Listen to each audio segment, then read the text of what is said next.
Hey all, welcome to Share Trek. This is Raj here, and I'm recording this on a Sunday evening for release on Monday morning. I want to continue with the theme that I spoke about during the weekend regarding the share market the way it is, and continue it further into the thought process that I have, that I'm presently going through. Apart from working on my taxes, I'm constantly working on our retirement. Though I'm semi-retired, I don't go to a 9 to 5 job, but my wife is still working full time. So we can't call ourselves to be fully retired. So I've been working on various strategies, and over the weekend I had a chat with my brother as well.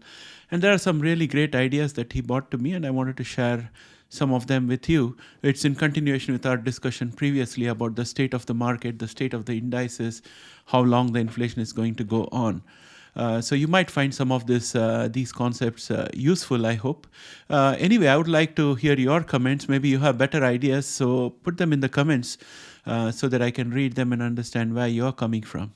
So with that said, let's get started.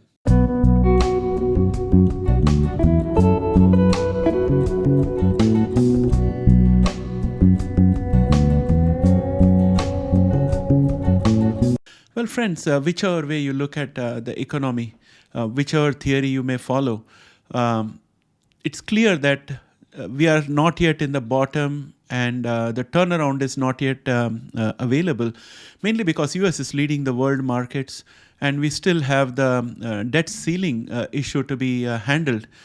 Even if there is dysfunction in the Congress for another 4 or 5 months, it would be okay because the current regulations are there, and even if there's a paralysis of regulations, companies can do well. I don't see any problem with that. But the problem will come in when we have the debt ceiling, and if the Congress does not behave responsibly and does not increase the debt ceiling. Then US may default, and if US defaults, then it's going to have a huge problem globally. So we hope that it doesn't come to that. It has not come to that so far. There has always been a lot of hand-wringing, but at the end of the day, people sign up and everything goes through. But right now, I don't think it's business as usual, because the Congress has got people who are not really that concerned about any of the established way of working, and they believe they have some better solutions. So we have to keep that risk in mind. And with that in mind, this is what I have for you today. First message is that the bottom is not in, which means that there is no point buying shares at this point of time, in my opinion, because we'll be catching a falling knife, because it will fall further. The other point I have is that we are going to, one thing is assured, that interest rates are going to go up. They may go up in small measures, but they are still going to go up. So that's another given. I also mentioned about the housing market in US being in a weak condition, and any further hikes in interest rates being bad for not only the US housing market but also Canadian housing market. So that will kind of wipe out the entire North American housing market. For Canada, housing forms a bigger portion of the GDP, so it will hit Canada even worse. But the message that we are constantly getting from the Feds is that regardless, inflation is our main focus, and we are going to go after inflation. So if that is going to be the trend, that means interest rate hikes are there for the near future. They may go on until the end of 2023. I don't know. Initially, I thought they may end by the third quarter, and then we'll probably come out of this and start having lower interest rates coming up. At least that's my vision at this point of time. But still, we are looking at around 8 to 9 months of interest rate hikes, maybe 50 basis points, 20 basis points, 10 basis points, but hikes nevertheless. If not hikes, at least staying put, not going down. So with that said, what does one do? Like, if you can't buy shares at this point of time and you have to hold on to your cash, I think fortunately for us, the fixed deposit rates are going up. In Canada, the GIC rates are going up, and fixed income prices will go up, and that's a good prospect. Because let us look at the fact that you need to have a balanced portfolio. So a balanced portfolio typically consists of equities as well as fixed income instruments, where the risk is less and the returns is steady but not that high. So right now, with interest rates going up, retail investors could probably go into fixed deposits or something like that, or one could go in for bonds with high interest rates. So with that in mind, let me talk to you about bonds. Maybe this is the right time to buy bonds, because as interest rates goes up, the amount of money you have to shell out to buy a bond goes down, and that's the reason why you would be able to put lesser amount of money and get a bond. The way the bonds are priced is that $1,000 bond may be purchased by you by paying, say, $950, because $50 is the interest that the bond would have paid over its lifetime. So that's how they price it. So if you look at higher and higher interest rates, that means you're paying lesser and lesser to buy a bond of a face value of $1,000. So if you were to go in for long-term bonds like that with high interest, that means you're locking in a high interest return for the future. In the past, when we had interest rates of 1%, 0.25%, they were very anemic.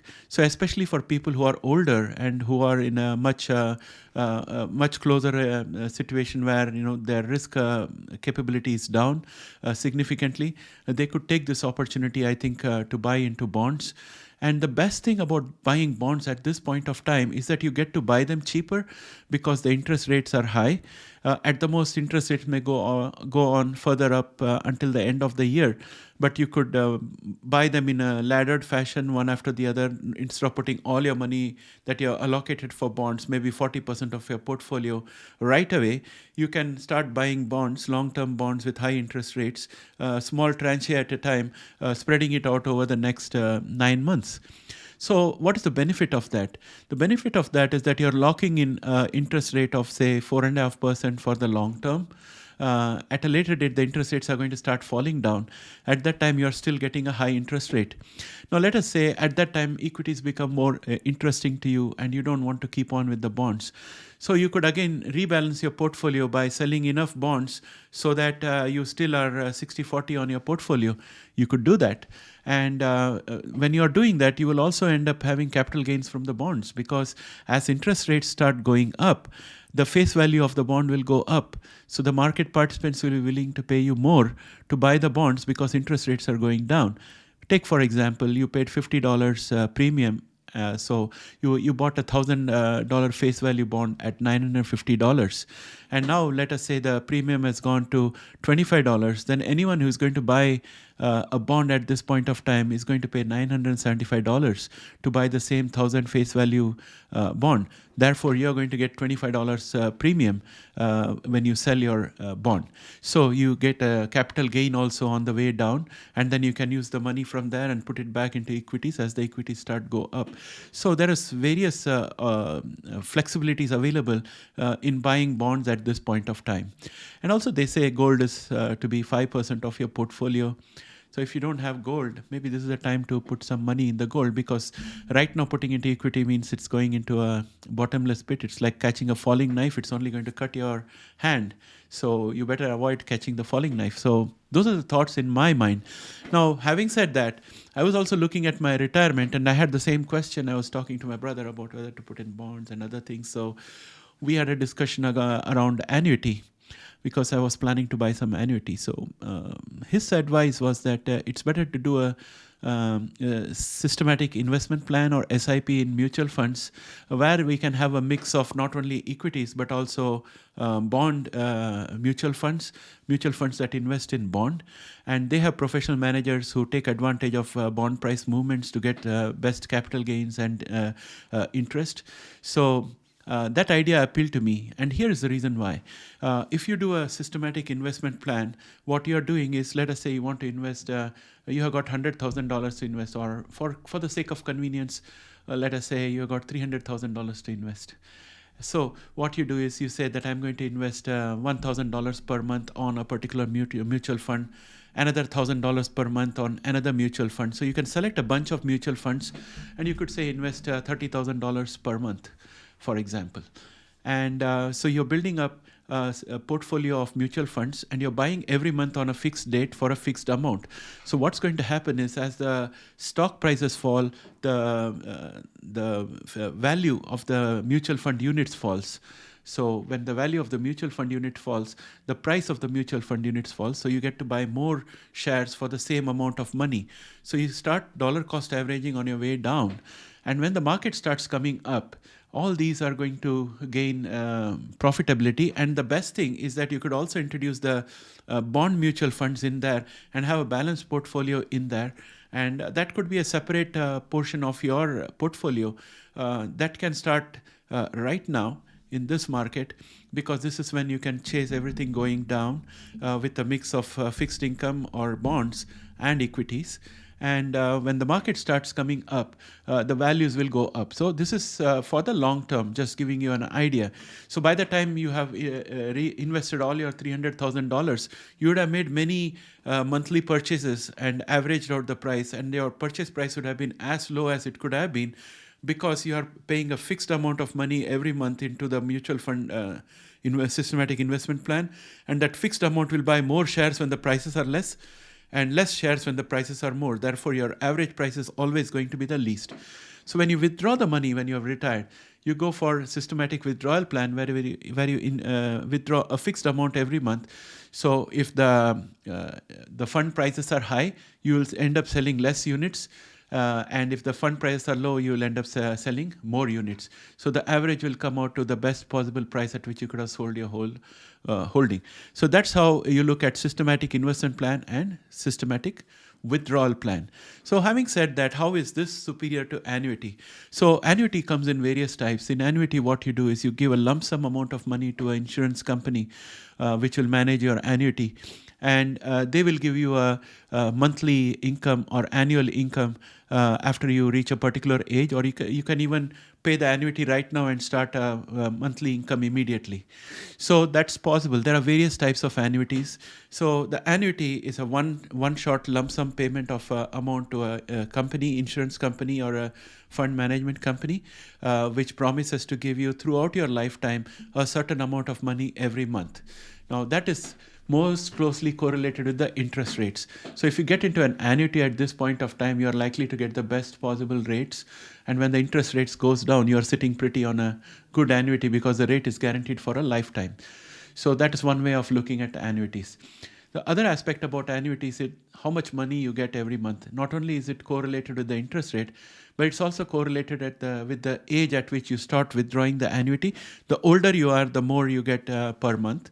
And also it depends on whether you want your money back at the end of the life period. For example, a person can say that I'm going to buy an annuity in my name for my lifetime, and when I die, the money that I paid into the annuity in the first place should be given to my wife, or the annuity should continue to be paid to my wife as long as she is alive. So those kind of things will mean that you're going to get even less annuity per month. So those are the rules behind the annuities. If you're interested in annuities, please put it in the comments below, and I'll make sure that I come up with an episode just on annuities, the types of annuities available, where to buy them, and what to look for in annuities. Now, coming back to the topic of comparison between SVP and annuities. Now, the thing is, there are some countries like India, for example, where mutual funds give around 14% return. And when mutual funds give 14% return, even if you have inflation of 8%, you're still looking at a 6% gain. So with that logic in mind, if you pay into a SWP at the systematic investment plan at this point of time and start investing in a mutual fund and start accumulating the funds for the next 5 or 6 years and build up your corpus, which you would instead put into annuity, you put it into the mutual funds with the division into bonds and everything the way you want. And then there's this return coming in at around 14%, maybe a bit subsidized because you have the bonds in it. But overall, at the end of the period, when the returns start coming in, the inflation is likely to go down, not go up. So instead of the 6% margin that you have right now, you will have a margin of more than 6%, which means that even if you withdraw 5% per year from your corpus of the mutual funds, you will never run out of money. Your money will stay intact, and in fact, it will be compounding by 1% every year as time goes by. And that's a very good proposition. And the best thing about doing this with mutual funds is that you have total control over your money. If there's a serious life event and you want all the money, you just sell all the mutual fund at once, take the money, and you run with it. right? And if you just want a small portion of the money, yeah, you can sell a small portion of the holdings and take the money out. Whereas with the annuity, once the money is paid to the fund company, it's gone. You don't get it until a life event happens, like the death of the annuitant. So those are the differences out there. And I thought this was a very brilliant plan that my brother gave me, so I subscribed into it. What do you guys think about this? Please put in the description below, and we'll have a chat. And if you like to know more about annuity or this SWP plan, I'll talk about in detail in separate videos. I thought that I would bring these all across to you because I was scanning the markets all weekend trying to find out what to do, and none of these stocks seem to be appetizing.